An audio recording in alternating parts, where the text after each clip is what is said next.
In this presentation, I was asked to talk about the distinct but intertwined concepts of psychological well-being and quality of life.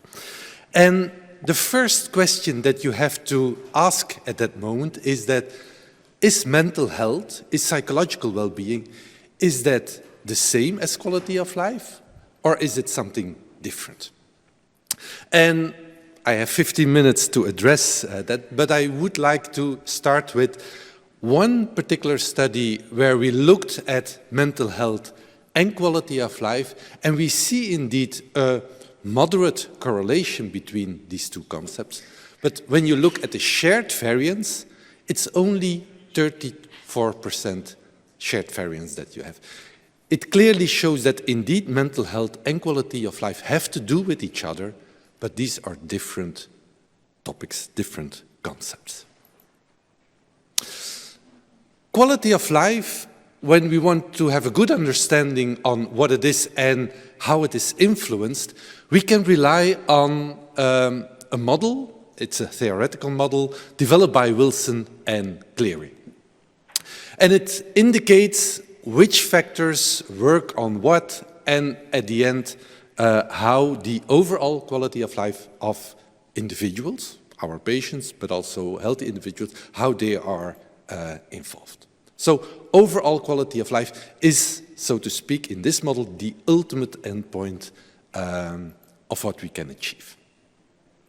I'd like to illustrate some of the relationships in this model with data coming from Approach-IS. And Approach-IS stands for Assessment of Patterns of Patient-Reported Outcomes in Adults with Congenital Heart Disease International Study. This is a study that ran from 2013 to 2050. It was conducted in 24 centers, 15 countries in 5 continents.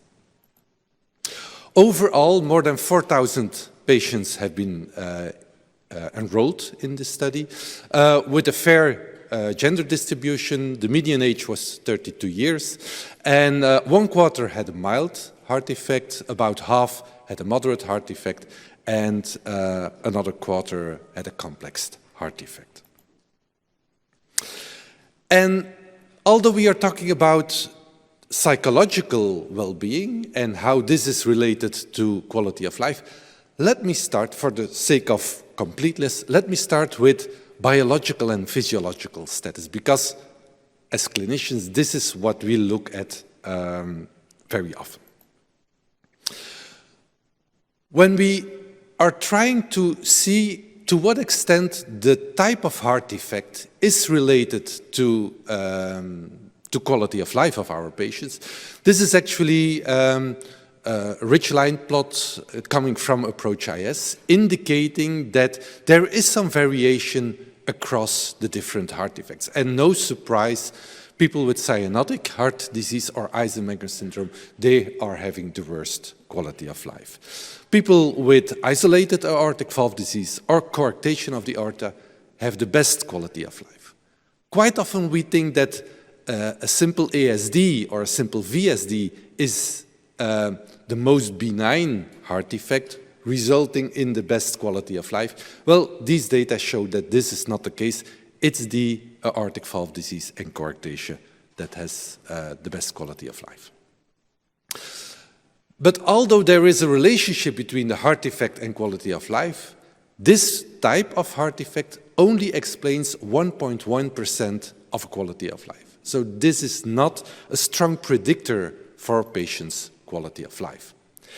And if we adjust for the symptoms that people experience, in this case expressed by the New York Heart Association classification, then the type of heart defect only explains 0.4%. So if we really want to have a good understanding on quality of life of our patient, or if we want to improve the quality of life of our patient, the heart defect, it's not the thing that matters most. So I was already referring to the New York Heart Association class when we adjusted for the type of heart defect. When we specifically looked at the New York Heart Association classification, and here I have to indicate it's about the self-reported New York Heart Association. That explains 10%. So symptomatology explains much more than the heart defect in itself. If we then take this together, the New York Heart Association class, with some characteristics of patients, some demographic characteristics, then we can see that older age, job seeking, being not married, and a worse self-reported New York Heart Association class together explains quality of life and explains close to 20%. So we are coming closer to a better understanding of quality of life. Approach-IS allowed us to look at different components, different aspects, different domains of quality of life, and at different predictors for quality of life, like medical predictors, demographic, behavioral, psychological, and social predictors.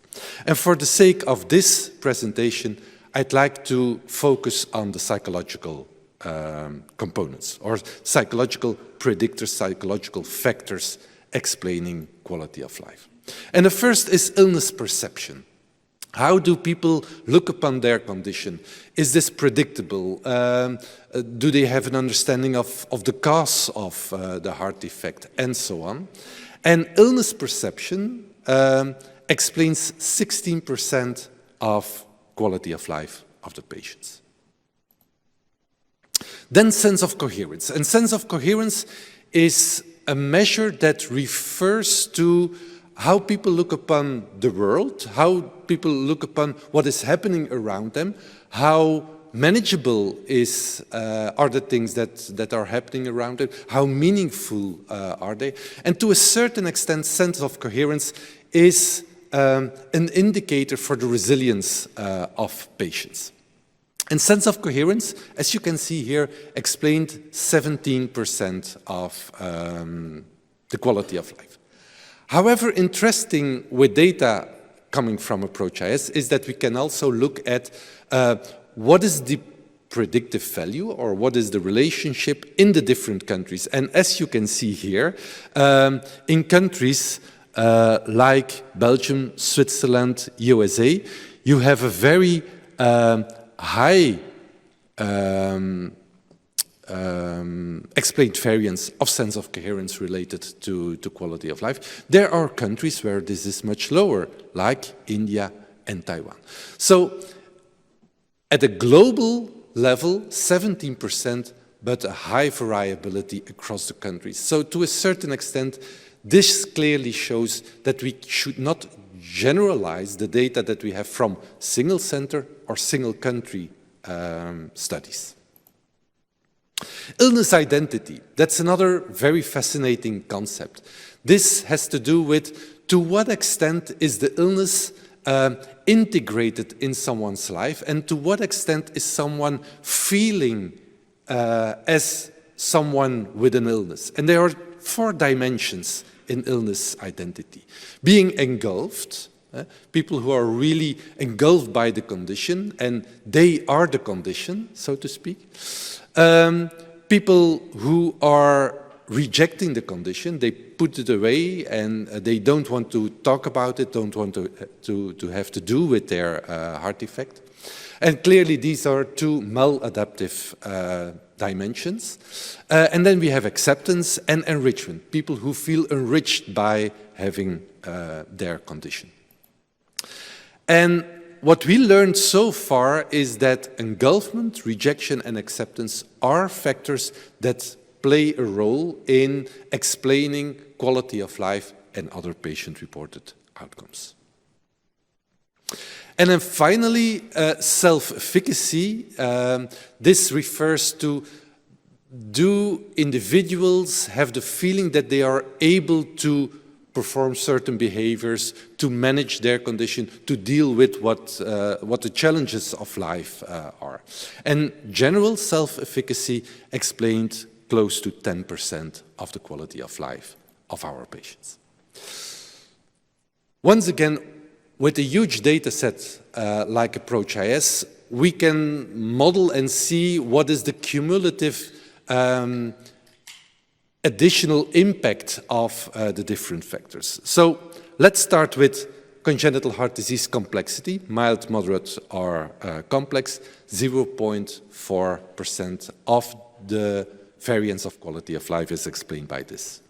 If we do on top of that sex, age, ethnicity, education, employment status, marital status, having children, so the demographic factors. So on top of the 0.4%, there is 5% explained by these demographic factors. If we then, on top of this, look at psychological factors, and more specifically anxiety, depression, illness perception, sense of coherence, these 4 factors explain 36%. So it clearly shows that indeed it's all about the psychological factors when we want to understand quality of life, and also when we want to improve our patients' quality of life. These are the factors where we have to work on. But of course, like I was referring before to differences across the countries, also here, this is the global situation, 33%. But when you look in Sweden, for instance, these 4 factors explain 50%. So more than half of the variance of quality of life is explained by these 4 psychological factors. On the other side of the spectrum, looking at Argentina, 17.7%, India, 27%. So it clearly indicates here that we need to have a more nuanced perspective, and we need to look at the specifics in specific cultures, in specific countries, and see what matters most there. And in that respect, I can refer to the currently ongoing Approach-IS2 study, where we indeed go deeper in that. We have more countries involved in that study. We have also more factors that we are measuring there, and we dare to believe that we can learn a lot on more and other explaining factors for quality of life and other patient-reported outcomes.